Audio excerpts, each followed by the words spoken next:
This is Kathy DeBoer, Executive Director of the American Volleyball Coaches Association. The Badger region of USA Volleyball is bringing you this recruiting tip of the week as part of their services and as a thank you for your membership.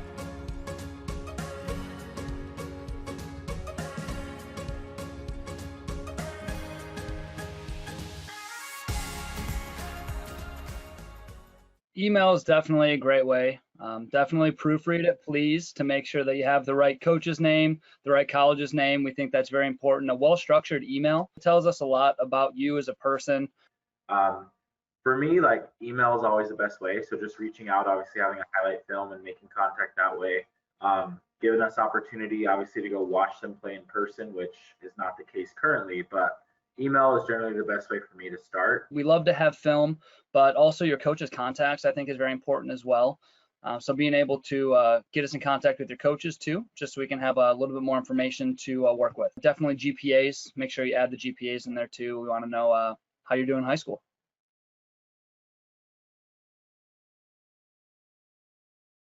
June 15th after your sophomore year is when we can start with phone calls, emails, etc. August 1st before your junior year is when you can start making official visits to Division I. You can make those official visits your junior year, but freshman, sophomore year, they got rid of all unofficial visits.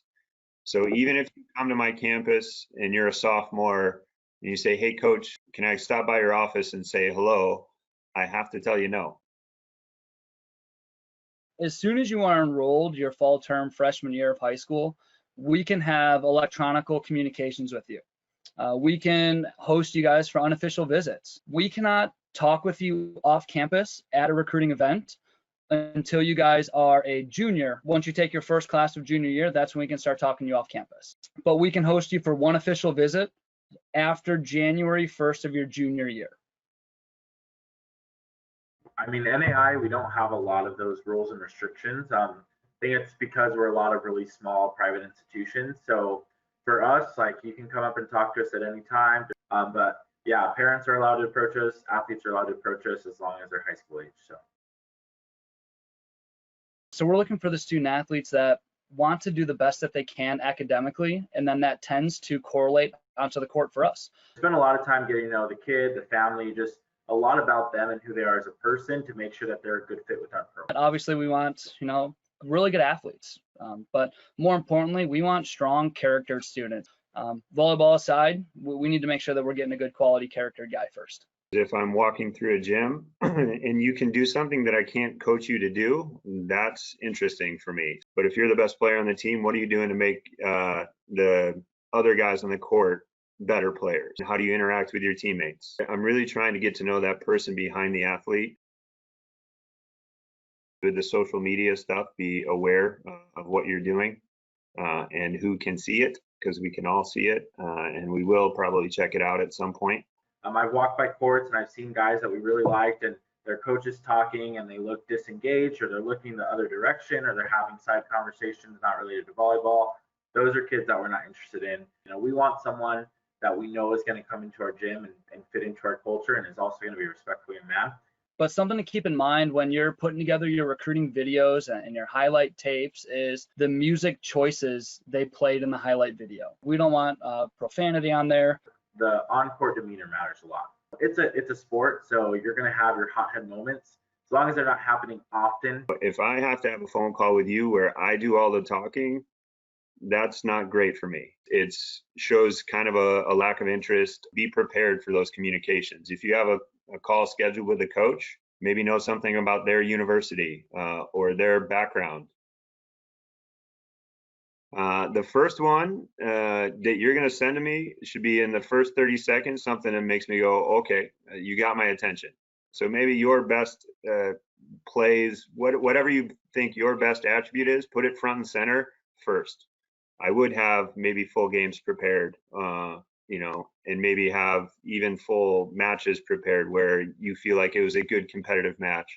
I want you to see it play against really good competition because that's more beneficial to me than, watching you play against somebody who's not up to your level. Like, don't show us the same clip.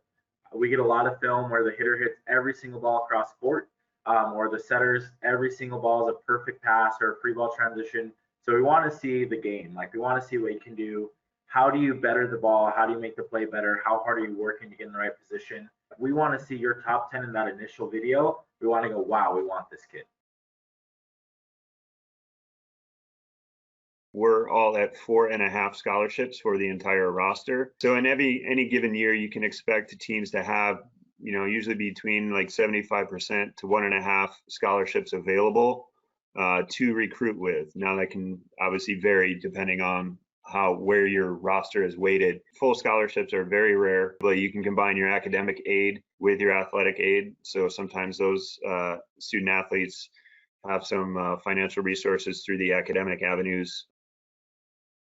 With the NCAA Division III, all institutions do not offer athletic scholarships. Things that we look at from the institutional side is where are your grades?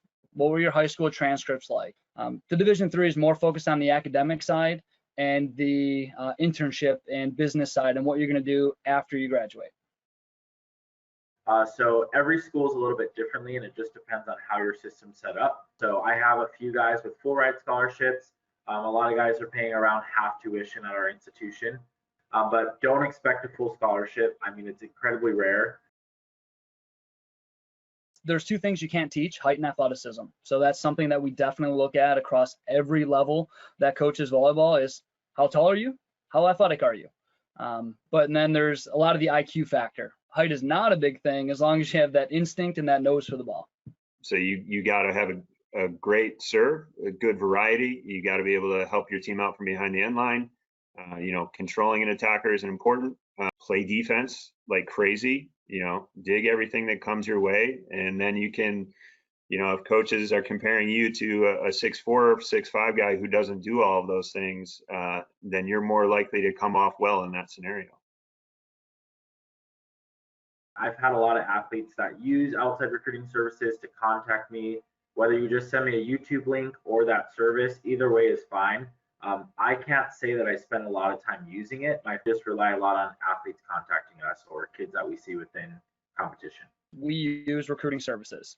I think it's a good indicator, especially now too with COVID, where we're able to look through and see videos on guys. We can search by area. We can search, especially with NCSA, we can search by GPA requirements. So we can search by major. So we can really kind of fine tune using some of the recruiting services. So we do like using them.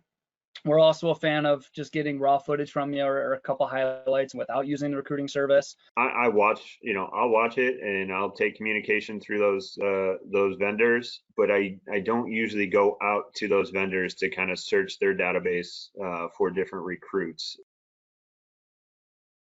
So for athletes out there, I'd say continue to contact coaches. I know a lot of us are working from home, so I'm constantly checking my email. I'm getting a lot of new recruits that are contacting me.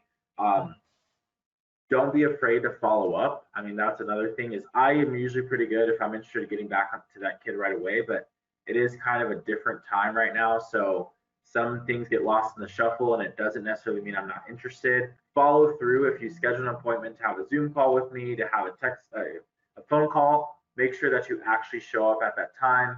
Make sure that you communicate if you can't. I've had a lot of athletes not be good about following through now that things are digital. So yeah, it's definitely challenging, but if I was an athlete, I'd say just continue to contact coaches. We're on our computers a lot nowadays. Be patient and be flexible, because the natural progression for us of recruiting is evaluate, communicate, and then there's the in-person part of it. We get to know you, you come see campus, you come do that. I don't know when I'm going to be able to have recruits on my campus yet at this point. So be patient, be flexible, and yeah, be proactive in your recruiting. Use the resources that you have available to you as a recruit.